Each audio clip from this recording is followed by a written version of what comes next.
Time now for all the latest from the World Cup, and we're joined by Emily Boyle. Hello to you, Emily. Hello. We had France playing last night, a very tough match, I guess you could say in some words, but they moved on against Paraguay. Yes, quite a tricky game there. A lot of drama, and with us, of course, to go through all of that drama is Tando Sibia. But before we go through it all together, let's remind ourselves a little bit what happened in that game. It was a lot of rumble and tumble, basically. Paraguay had very few options against this mammoth French side, and so they rolled out guerrilla football tactics, and they sat in a low block and tried to frustrate Les Bleus into making mistakes. Selina Sykes was there in the stadium to see it all happen. Take a listen. Well, it's often said that in order to become a World Cup champion, you have to suffer at some point during the competition and come out through the other side. That was certainly the case for France against Paraguay in Philadelphia, coming out on top of that hot and heavy encounter 1-0 thanks to Kylian Mbappé. It was a very frustrating one for the French. As predicted, the South Americans played in a very low block. They were very well organised and frustrated the French, who didn't get a shot on target in the first half and got increasingly frustrated with what was a very physical game that somehow saw Paraguay get no yellow cards and the French are picking up 3, but the French kept their cool on a very hot evening in Philadelphia as Désiré Doué drew a foul in the box and Kylian Mbappé coolly converted the penalty in the 70th minute. A bit of relief for the French, just as it was back in 1998 when they faced Paraguay at the same stage in the competition. We all know what happened in France in 98.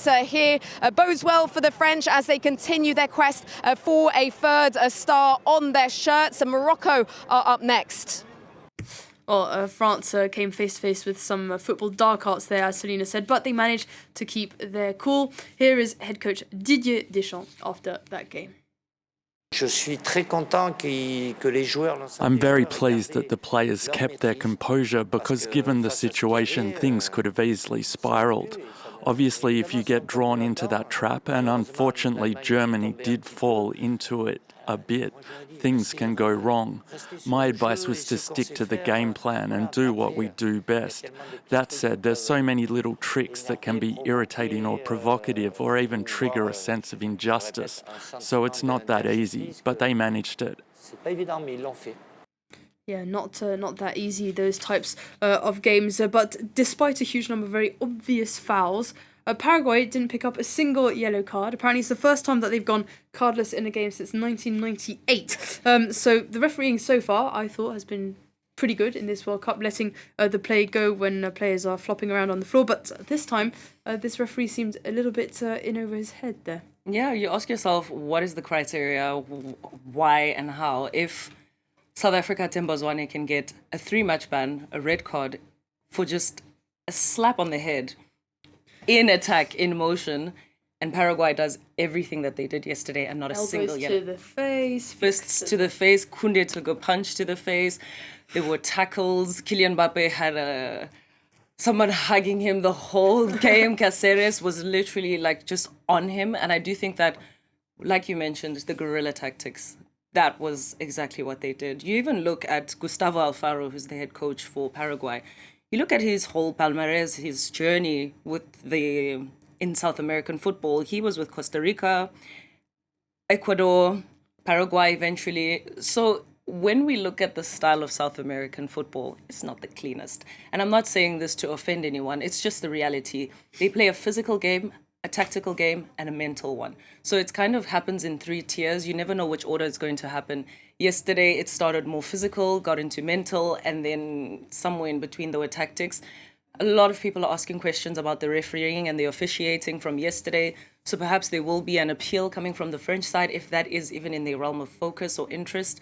But I do think that it was disappointing in the sense that, like the commentators were saying, it's not the greatest example to show for youth and upcoming footballers. That's not the style that you intend to see, but it looked kind of like the football we would witness before VAR was introduced.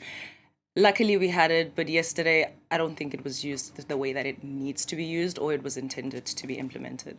Yeah. Meanwhile, in Houston, the other round of 16 game saw host Canada go up against the Atlas Lions. Yeah, and despite putting in really quite a strong effort, especially in the first half, the co-hosts are now eliminated from their tournament after losing 3-0 against Morocco. Now that scoreline paints quite a harsh picture compared to what actually happened on the pitch. The Canadians came out firing on all cylinders and actually looked the better side in the first 45 minutes of that game.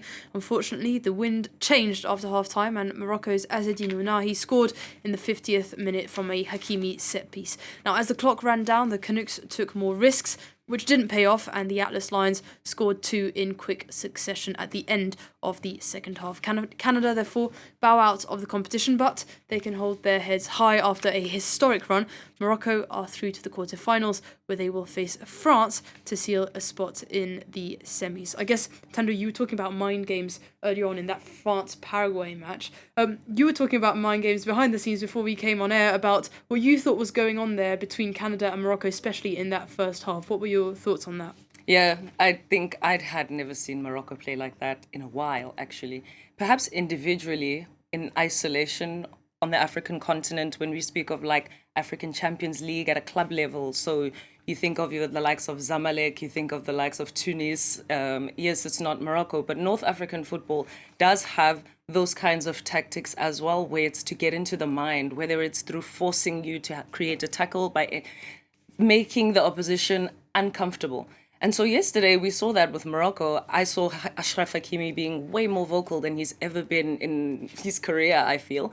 For PSG, yes, we see him become a little bit vocal, but yesterday I saw him become a person that I haven't seen. And that was all in the first quarter. So I do think that you recognize that they did something, because the decision to remove Ismail Saibari as well so early into the game without a clear tackle or clear injury was already the first instinct or the first indication that, okay, something's happening here. And then you see the players becoming a lot more aggressive, a lot more physical, a lot more vocal too. And then in the second half, they were just so composed. The disciplined Moroccan side that we've seen in the first half, I think they had 4 yellow cards registered. So I do think that there was something going on in the way of mind games. And then we saw in the second half the Morocco that we're used to seeing. A very tactically clean side, creating a lot of chances. Ounahi was exceptional yesterday. I did mention at the start of the tournament that him returning to the squad is very impactful for this Moroccan side. He missed the latter stages of the African Cup of Nations, and perhaps that is why they didn't perform the way that they did. But this squad is looking very good also to face France. It's going to be a very interesting game. I definitely am looking forward to it. You're going to have some going to bed late again tonight, because there are a couple more blockbusters this evening, Emily. Yeah, if there is a night to take off during this World Cup, or one of the nights that you should be taking off, it is this evening, because 5-time World Cup winners Brazil are up against Norway in New Jersey. That kicks off at around 10 p.m. this evening, Paris time, of course. And then the game we will be mentioning, England face co-host Mexico in Mexico City. A little stat for you: Mexico have lost just 2 of the 89 games that they have played in the Azteca Stadium. So probably quite a tricky game there for the 3 Lions. And that Brazil-Norway game is going to be, I think, one to watch. Yes, definitely one to watch. Quite the fixture. 2 great sides coming together in the hopes of getting one of those places, of course, in the quarterfinals. 5-time champions Brazil playing the formidable Norwegian Vikings. You can see them there. They already sailed into New York in their numbers, flooding Times Square with their traditional rowing celebration. But you can see there some Brazil fans also got in on the fun, and they were taught how to do the move. And then the Brazilians taught them some of their own moves, as you can see there. Quite the culture shock. Good hips there. Good hips. Of course, a highly anticipated clash is what the Norwegian head coach had to say before the game. Yeah, Brazil is favorite, but it's not like it's 9-10. I think it will be a quite even game, although Brazil, of course, is favorite. Yes, so Brazil not quite the favourites there, but still the favourites according to the coach we just heard. I don't feel like they've been particularly out of the ordinary so far in this competition. Is this Brazil just biding their time? Do you think they have the potential? Do you think they'll cruise through this next fixture? I don't necessarily think that they'll cruise through. Norwegian side is really disciplined, organized. They have the physicality.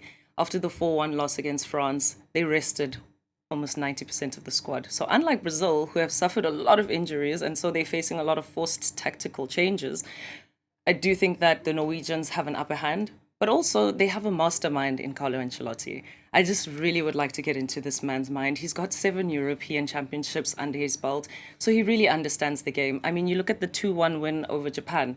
A lot of critics were saying that the Japanese were a lot stronger. Brazil is not what they used to be before. I always make reference to the fact that you should never underestimate your opponent, but also just looking at the decisions that he made. There was a time in that game where it looked like Casemiro was going to come off and Neymar started warming up. And then Japan changed their tactics and Casemiro stayed on, scored a goal, Gabriel Martinelli also. And so you get to see that, okay, this man is really operating on a different realm, on a different level.